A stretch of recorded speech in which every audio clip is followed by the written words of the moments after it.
Well, I came out yesterday to use my air conditioner in my garage. It's a mini split I installed 1 year ago almost exactly, and the outside unit would not come on.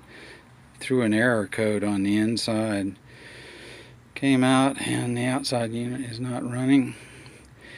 So I spent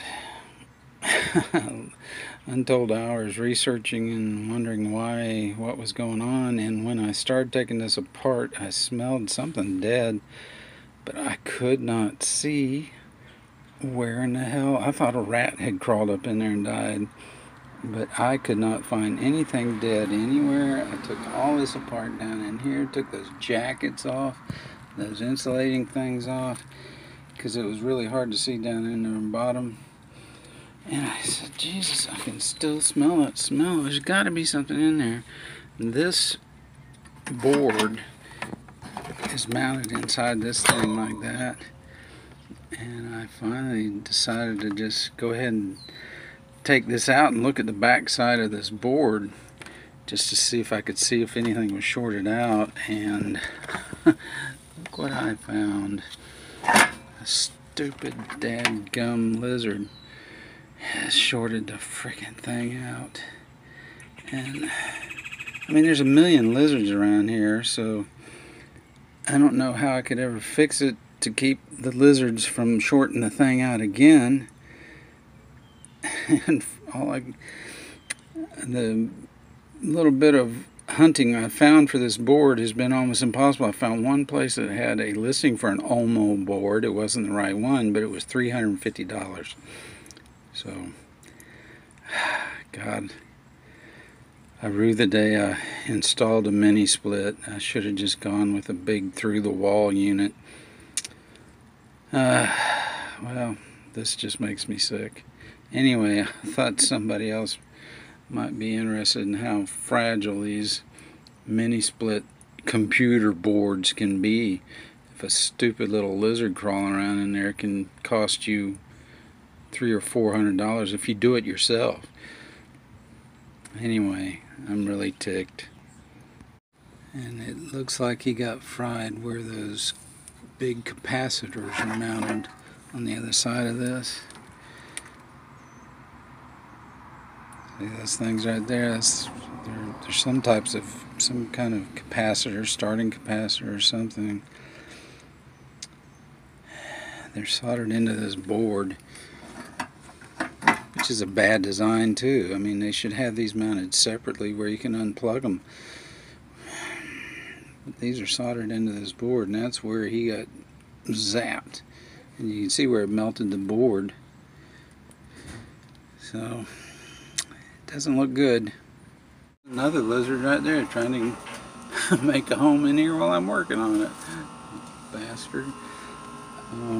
Anyway, I'm getting back on this thing and getting ready to examine this, try to clean that up with some circuit cleaner, scrape it off with a wire brush, and see if I can't see exactly where it shorted out. Back at you. Be a failure. I got that all cleaned up on the back side and it's still not working. So I checked the fluid level, or freon level, or coolant level. It's not freon anymore. And it's got like almost 400 static PSI in there, so it ain't low on coolant. So I ruled that out, so it's just gotta be, this board is no good anymore. And I gotta try to find one. Those capacitors look like they're okay. I mean, they check out, they ohm out all right. They're not open or anything. So I don't really know how to test a capacitor with a meter, but I did ohm it and they're not shorted out, or open I mean.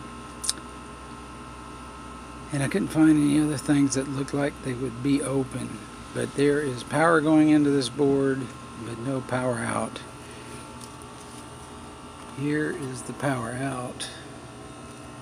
Right there, that plug that goes down to the compressor. and it's got another connector right there. Here's where the power comes in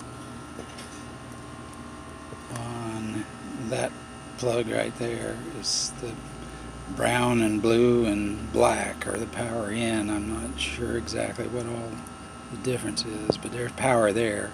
Fuse is not blown. There's a fuse right there. But for some reason that lizard just really screwed things up.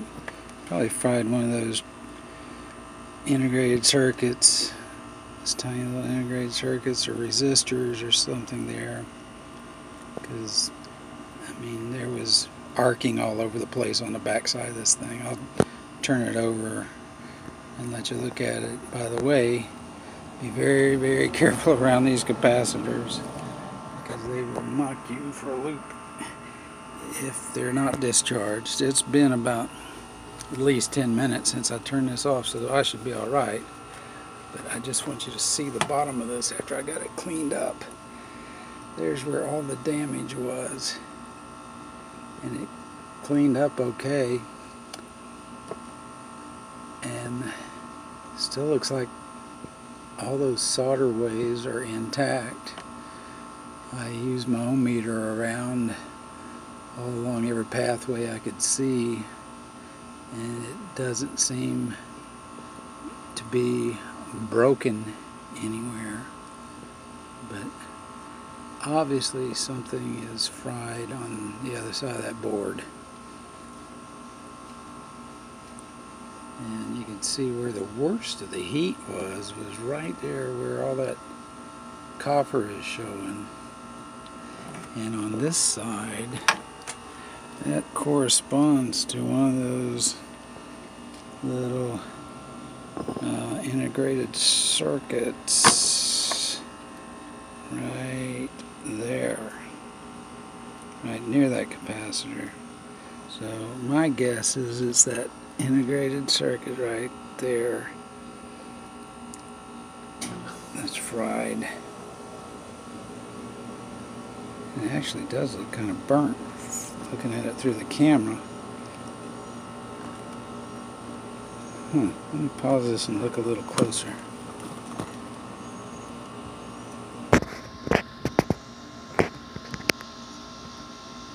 No, I couldn't see anything that was exploded on top.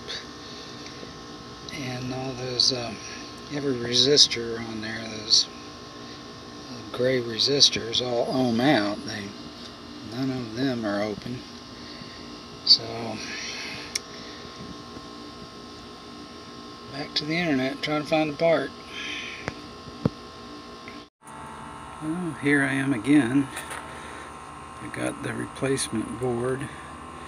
Just got it in the mail, opened the box, brought it out here to plug it in to see if that actually was the problem. There's the old board down there. This is the new one. It came with everything, came with a new wiring harness and everything. I'm just going to plug in the old one. I'm going to rewire the whole thing. And of course the first thing I did was slice my frickin' finger wide open, and I'm bleeding everywhere, so I'm going to have to go in. Get blood all over everything, all over my foot, and do some first aid, and then come back out and see if I can't finish this up. So I have managed to doctor up my finger so I'm not dripping blood everywhere. Sorry about that. But turns out I was able to get the part. It wasn't as hard as I thought it was going to be, or as bad as I thought it was going to be. And price-wise, when I was first searching around for this thing, I just found one online that was, like, I forget what I said, something like $350 or something ridiculous amount. But I went to Omo's website, and they referred you to a air conditioner supply place over near Miami, which is really close to me. So I called them, and I never reached them the first couple times I called them, and I finally got through to them, and they were actually really helpful, had the parts, and was fairly reasonable. I got the new piece here for $175 shipped, but it wasn't very far. They shipped it FedEx, and it got here within a day. So just right across on the other coast. I'm on the Gulf there on the Atlantic. And anyway, I'm shocked at how much stuff comes with it. I was just expecting to get a board, a circuit board. Instead, you get this whole assembly, including the mounting piece, the black mounting piece, and the cover. And like I said, part of the wiring harness that you rewire into there that I don't want to do. I just am plugging everything back in just to see if it would work, because I have done some research on these things, and it's a huge problem with vermin, and especially lizards shorten these things out of all types. And one video I saw was some guy down in Australia said with all their geckos it's a huge problem. And anyway, he had some sealer that he used. He was an air conditioner guy that he puts on all these circuit boards when he replaces them. It's supposed to be gecko lizard proof from shorting out the backside of these things. And so I looked for that product that he was pushing, but I couldn't find it here in the US, so I looked up some other products and found one, I think a CRC circuit protector or something, and I have it ordered, but it has not gotten here yet. Dadgummit. I was hoping it'd get here when the board did, so I could just button this thing up and be done with it, but it has not, so I'm going to have to just close everything up for now, kill the power to it, and wait for that stuff to come, and then I'm going to paint the circuit board with it, and hopefully it doesn't short the board out, and maybe it'll protect it from lizards crawling in there. Because I mean, I would try all kinds of different things I thought about using in there, but just worried that it would ruin the board too by overheating it or whatever. This special coating is probably nothing but clear acrylic spray paint, but they claim it's super insulating, dielectric, and won't cause things to overheat, so hopefully it'll work. But for now, I'm just going to close it up till that comes in. Oh, one other thing about the part company. Yeah, they sent me the part right away. Turns out they sent me the wrong one. They sent me the board for the inside unit, not the outside unit. So I had to, that was over the weekend, I had to call them yesterday morning and told them what happened, and they apologized and sent me out the right board with a return label and everything, and got it today. Today's Tuesday afternoon. So I can't, even though they sent me the wrong thing, I can't complain about their service, even though it was wrong. They made everything right. So, and it works. It does work. I tried it out. It works great. So, bye for now. Well, this stuff came about 15 minutes after I quit working on it beforehand. And it's supposed to be non-conductive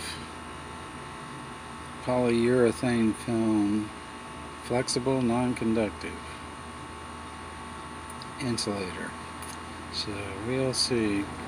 Just spray it on like spray paint, let it dry, and put it all back together. I got the circuit board back of it exposed. It's this perfect lizard hiding spot or house for them. That plastic cover has about a 1/4 inch to 1/2 inch space in there that they just can make a perfect little home. So I'm just going to have to try to insulate that board so they can't short it out again. So anyway, I'm getting ready to give it a couple sprays and see what happens. That's one coat. It's pretty heavy. I don't know if it'll show up in the video or not. It says it dries in about 5 or 10 minutes. See, it kind of looks milky there where I laid it on real thick. It doesn't give any particular instructions on how thick to make it. It just says apply additional coats as needed. So we'll see how it goes.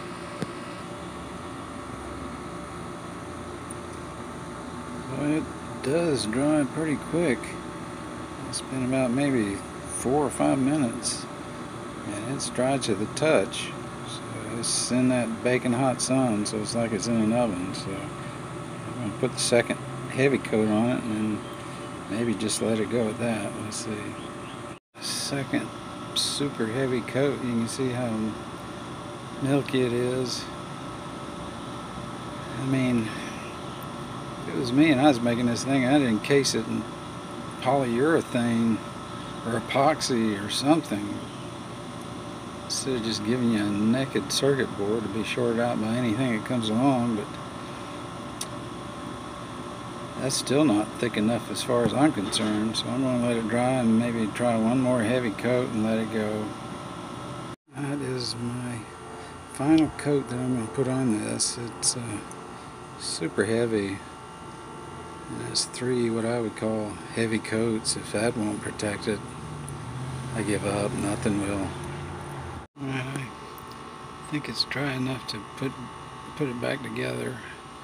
I'm going to go ahead and button it all up, put it all back together completely, let it dry for a couple days before I try turning it on, and pray for the best. There she is, all washed and waxed and put back together, and I'll just wait a couple days before I run it. Let you know. Okay, I'm going to turn her on for the first time after coating that circuit board. Well, it turned on in here.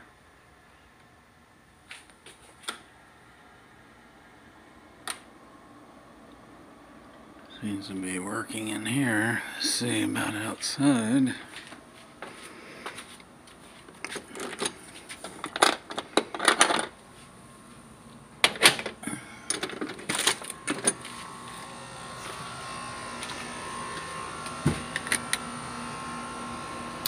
Yep, it's running outside too. So I'll turn it on and leave it on for the rest of the day, see if it keeps running.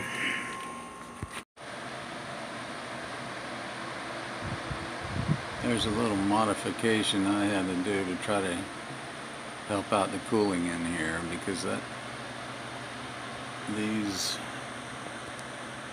mini splits, or at least this model I have from Olmo, I was pretty disappointed in how much air it puts out. The strength of the fan inside that thing is not that powerful, even on turbo mode, whatever they call their high mode, they call it turbo mode. It's still not that powerful.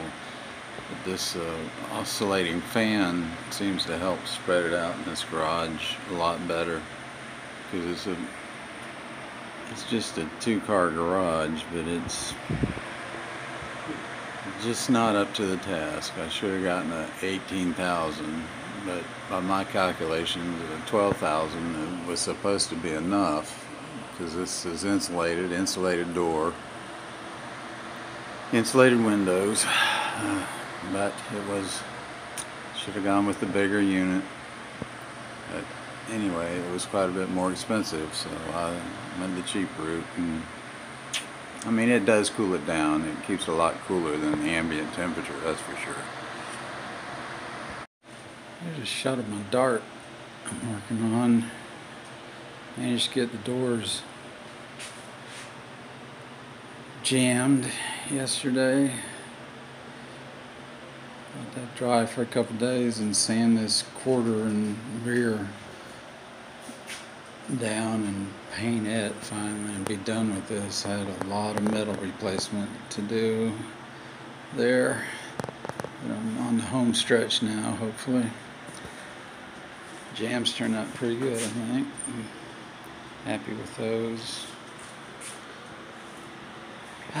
But to sum up this air conditioner business, it's comfortable in here, but it certainly ain't freezing. And I was hoping for something that I could just walk out here and turn on and blast some cold air and get cooled off while I was working. I wasn't looking for something to run 24 hours a day just to keep the temperature comfortable. So that's my fault. I should have got a bigger one. But like I said from the very beginning, I just can't believe how fragile and how computerized these things are. There's a computer inside this inside unit as well as there is out there. So a lizard could get in this one and short it out too. I mean, somebody should make just a regular mechanical mini split that runs on thermostats and relays, like a central air unit. A simple central air unit would be much more reliable, probably cost way less too.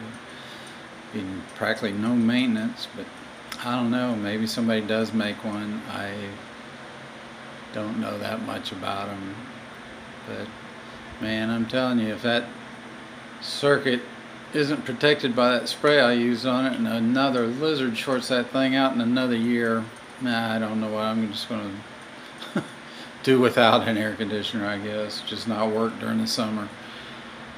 So it's my take on it. You know, the mini split idea is a great idea as far as packaging looks and sleekness. You don't have that huge hole in your wall with a huge monstrous unit sticking out the side of your house. It's hidden pretty much from the outside. But man, am I finding out that they aren't all they're cracked up to be. So that's just my take on it. Oh, and anyway, this dart is where my 440 that I made a couple of other videos on is going to wind up in eventually, hopefully. If I can finish this paint job I got started on here, I had planned on doing that motor replacement this summer, but as you can see, summer's half over and I ain't even started taking out the old motor, so wish me luck.